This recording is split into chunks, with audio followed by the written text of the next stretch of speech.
En medio de la crisis mundial por el COVID-19, mientras todos buscaban respuestas en tecnologías súper complejas, una de las pruebas médicas más antiguas y fundamentales estaba, casi en silencio, revelando la historia secreta del virus. Hoy vamos a descubrir juntos cómo fue ese proceso.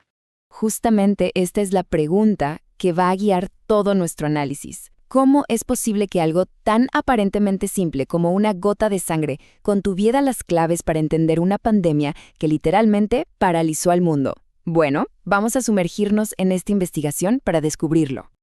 Para entender de verdad la importancia de este hallazgo, tenemos que viajar un momento a los primeros días de la pandemia. Era una época de una incertidumbre enorme, donde cada dato, cada pequeña pista era absolutamente vital en la carrera por comprender a este nuevo enemigo. Y claro, mientras los titulares se llenaban con noticias sobre respiradores, sobre el desarrollo de vacunas a toda velocidad, una herramienta de diagnóstico mucho más tradicional, de las de toda la vida, estaba proporcionando información crítica. Estaba mostrando, a nivel celular, cómo el virus atacaba realmente al cuerpo. Y la herramienta en el centro de esta historia es tan elegante como fundamental. Veamos exactamente de qué se trata. Esta técnica se llama frotis de sangre periférica. Pensemos en esto, es como tomarle un retrato súper detallado a las células que viajan por nuestras venas. O sea, no se trata solo de contarlas, sino de observar su forma, su tamaño, su salud.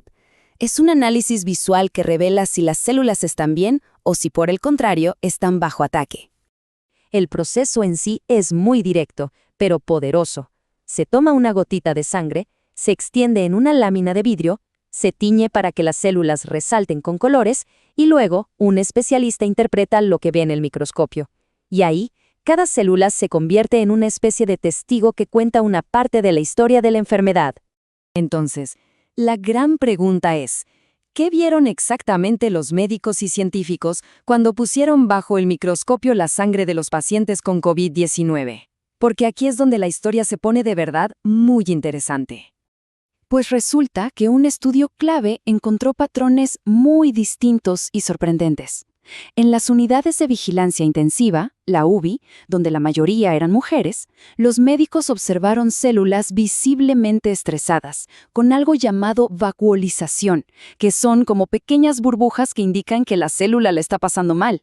Pero en la UCI, la unidad de cuidados intensivos para los casos más críticos y con mayoría de hombres, los hallazgos eran otros: leucocitosis, un aumento anormal de glóbulos blancos, y lo más preocupante, linfopenia, que es una caída peligrosísima de los linfocitos, nuestras células defensoras de élite.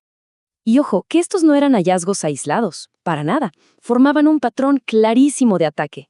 El sistema inmune reaccionaba con un aumento general de glóbulos blancos, pero al mismo tiempo sufría una caída drástica de los linfocitos, esos soldados especializados. Y a estos se le sumaban plaquetas bajas y anormalmente grandes. Era básicamente la firma de que todo el sistema de producción de sangre estaba bajo un ataque muy, muy severo. Ahora, el punto crucial es este. Los hallazgos del microscopio estaban directamente relacionados con lo que les pasaba a los pacientes en el mundo real. A ver, enfoquémonos en la linfopenia. Pensemos que los linfocitos son como los generales del ejército inmunitario. Son cruciales para coordinar la defensa. Si su número se desploma, el cuerpo pierde a sus líderes estratégicos y una de sus principales líneas de defensa queda, desarmada frente al virus. Y la conexión que descubrieron los médicos fue directa y, la verdad, alarmante. A mayor caída de linfocitos, más grave era la enfermedad. Y, lamentablemente, peor era el pronóstico para el paciente. Se convirtió en una señal de alerta temprana, una advertencia escrita en la propia sangre. Esta cita del material original lo resume de una forma contundente. Estas alteraciones no eran solo un efecto secundario, no. Eran indicadores de una batalla que el cuerpo estaba perdiendo. Y cuanto más persistían estos cambios, lamentablemente, peor era el desenlace.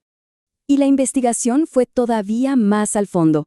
Se descubrió que el virus no solo destruía las células que ya estaban en circulación, sino que atacaba la fábrica misma, la médula ósea, el lugar donde se producen todas nuestras células sanguíneas. Esto explica por qué los efectos eran tan profundos y afectaban a todo el sistema. Y todo esto nos lleva a una conclusión muy poderosa sobre el valor de esta herramienta, que es fundamental en la medicina moderna. Al final, el frotis de sangre se convirtió en una pieza clave del rompecabezas. Ayudó a diagnosticar la respuesta del cuerpo, a predecir qué pacientes tenían más riesgo de empeorar y a monitorear su evolución día a día. Esto permitió que el personal médico tomara decisiones críticas mucho más informadas para salvar vidas. Y esto nos deja con una reflexión final que es muy potente. En una era de avances tecnológicos increíbles, la historia del frotis de sangre durante la pandemia nos recuerda el inmenso valor de lo fundamental, el poder de la observación directa y de esas verdades biológicas que siempre han estado ahí, esperando, quizás, a que las redescubramos.